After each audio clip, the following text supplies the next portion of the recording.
Gakiga Jacques Zostomo w'imyaka isaga 50 tumusanze hatuye n'umuryango we mu kagari ka Kigombe mu murenge wa Muhoza mu karere ka Musanze. Mu gihe cya jenoside yakorewe abatutsi abantu barenga 60 bari bagize umuryango w'uyu mugabo biciwe hamwe n'izindi nzirakarengane mu cyahoze ari inyubako z'ubutabera za Korodaperi ya Ruhengeri. Ubu hubatswe urwibutso rwa jenoside rw'akarere ka Musanze. Yatubwiye uko yashoboye kurokoka. Yewe ndokoka muri 1993 mbonye bikomeye hano mu Ruhengeri, naje guhunga mva hano mu Ruhengeri njya Igitarama mu cyahoze ubu ni muri Muhanga ahitwa Gahogo, niho naje gucumbika. Maze kwacumbika igihe kigeze cyo kwica muri jenoside, ubwo yewe nagize amahirwe mbona umuntu w'inshuti arampungisha ajya kumpishiwe yitwaga Nyiribakwe Emmanuel. Ampishiwe, amaze kumpishiwe ubwo abana banjye n'umugore bo natandukanye nabo, ubwo nabo bahungu kwabo. Uwo mugabo bari wumpisha nawe hashize igihe gito baje kumwica, bamurashe bagiye kumpisha kunyica, arampunza njyana ahandi hantu. Bigeze nyuma aza kongera kujya kumvana yo kugira ngo ntahagwa, nsanga yaracukuye ahantu kumpisha, ampisha aho ngaho mbaho ngaho kugeza ubwo jenoside yarangiye.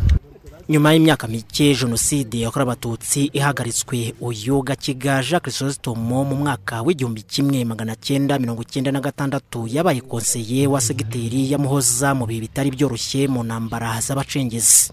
Abamozi bashima ko yashoboye kubanije abaturage neza ndetse bituma agirwa n'umurinzi w'igihango. Nyuma ya jenoside yagwanyije abacengezi cyane, yageze naho ahuza abaturage n'abacitse ku icumu n'abirezi bakemera icyaha, arabahuza akajya bakoresha inama, akabajyana ku rwibutso.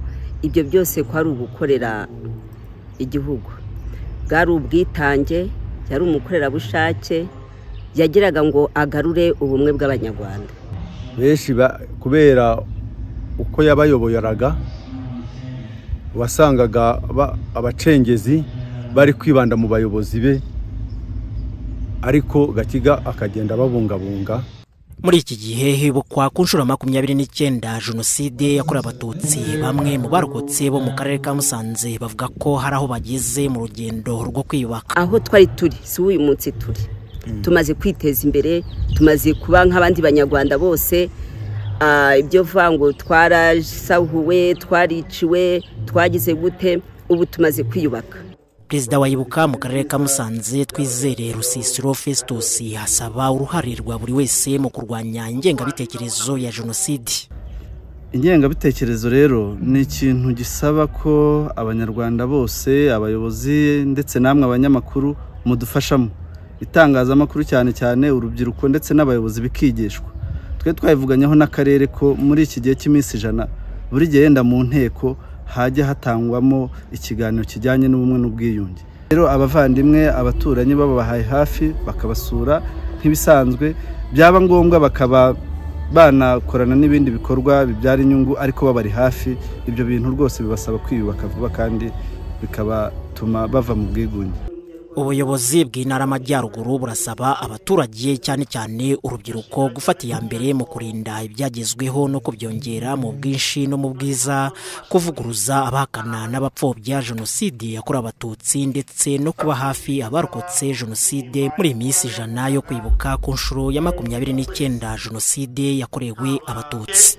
Robert Byiringiro mu karere ka Musanze.